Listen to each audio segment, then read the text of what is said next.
Co-parenting with a narcissist is like walking through a minefield. You know things are going to blow up, but you never know when or where. Hi, I'm Shannon Petrovich with Therapist Talks, Thrive Beyond Narcissism. Co-parenting with a narcissist is a very traumatic ordeal, whether you're still in the relationship, you're newly out of it with young children, or have been out of it for many years. Even if it's been decades and your adult children are estranged from you, in a sense, you're still co-parenting with a narcissist. On many levels, the difficulties started years ago when you first started to co-parent together. Narcissists are very poorly set up to be parents. If you think about their traits, they have none of the traits of being a good parent and all the traits of being a transactional, manipulative, self-serving, self-absorbed parent. The traits they have include poor or no empathy, little ability to be altruistic. They're very self-obsessed, so they have a lot of trouble putting themselves out for other people. Also, they're very unstable emotionally as they manipulate, pressure, bully, and control other people to get their own needs met. Their immaturely developed sense of self is so empty, insecure, and fragile, they need continual filling of that void by others so they don't experience that emptiness inside. Parenting is all about someone else, this precious little being who is completely dependent on you. Parents have to be intensely empathic, extremely altruistic, loving and caring even when they're exhausted, and none of this is about or for or puffing up of them. So the narcissist is really poorly set up to be a parent. So co-parenting with a narcissist often feels like they really are only interested in the child when there's something in it for them. If the child is bringing them glory or adoration or other puffing up, then they enjoy the child. When the child has needs, they peace out. When there are cute pictures to be had or a fun time to be had, they're all about it. But when there's hard work to do, or it's just the grueling day-to-day aspects of parenting, they're missing in action. It's really difficult to be that other parent because you often end up being the structured one, the bad guy, the one who does all the not so much fun stuff like monitoring homework, cleaning the house, keeping things organized, and keeping all the plates spinning and gears running in the household. If there's conflict or anger or violence in the relationship, then the kids have a front row seat to that. Oftentimes they're very confused by these conflicts and they don't know what to make of them. Some kids will connect to and feel empathy for the victim parent, while others will gravitate to the one they perceive as more powerful and will even identify with that narcissistic parent. Fast forward some years and oftentimes those kids resent you, they don't respect you, and they think the other parent, the narcissist, is the bee's knees. They can even tend to blame you for the conflict as the narcissist is always blaming you.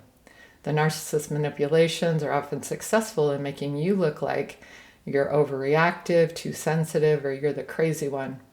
Over the years, the kids can even empathize with, relate to, identify with, and connect to the narcissist more so than you. If this has happened over years and years, you might even be estranged from your adult kids. Sadly, this was set in motion many years ago, and so it's important to recognize the root causes and the history of that estrangement. So how do you co-parent with a narcissist? In the early years, it's critical to recognize what's going on and recognize that good parenting does involve the balance between being fun, having rules, and structure. Communicating this to your co-parent is important, but recognizing that this person may or may not be able to receive or change their behaviors or traits is also crucial so that you don't drive yourself crazy trying to change someone who's not interested in changing. It's important to explain to your kids why you do the things you do, why you hold up structures, why you teach them right from wrong, why you hold them accountable and encourage them to be compassionate and empathic towards others, which they're not seeing from their other parent. When narcissistic traits are being promoted or encouraged or laughed about, when vengeful behaviors are being laughed about, when obviously non-empathic behaviors are being laughed about, you want to be the one to step in and tell the truth in love and educate your kids about what is truly important. You want to continually point out and promote good behavior development, good character development, solid morals, care and compassion, empathy, and knowing when to do the right thing and how. If you're divorced or separated from the co-parent, it's really important for you to take good care of yourself and continue to tell your kids the truth without running down the other parent. This is a very difficult balancing act.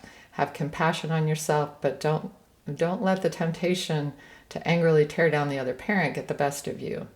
The reason is that your kids identify with that other person, and they will internalize your anger at and dislike of that person as anger at and dislike of them.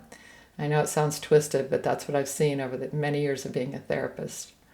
The most important thing is for you to heal yourself so that you can come from a calm, strong place and a clear, honest, healthy place in all of your parenting with your kids.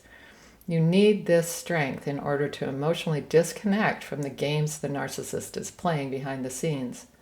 Again, this can drive you crazy, and that doesn't help your sense of self, your sense of sanity, or your relationship with your kids. It's crucial to just get down to business and not let yourself get sucked into any games. Remember, the whole myriad of games is a smorgasbord to the narcissist. They'll often use one until it stops working, and then they'll shift gears to another. So they might do the guilt trip and then shift to anger and then shift to bullying and devaluing you, then back to guilt trip. Don't let any of it hook you in.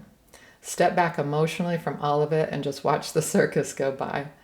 That means that if you have to exchange the kids, that you focus just on the kids, their needs, their details, back and forth. Nothing personal about you, the other person, your relationship, nada.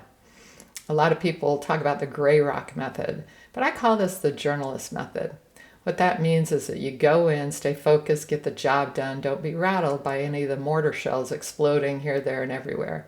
Don't take anything personally. Don't get over involved in it, and then just get out. Like the journalist on the front lines of a war, if you have to fall apart later, that's fine, but don't do it in front of the cameras.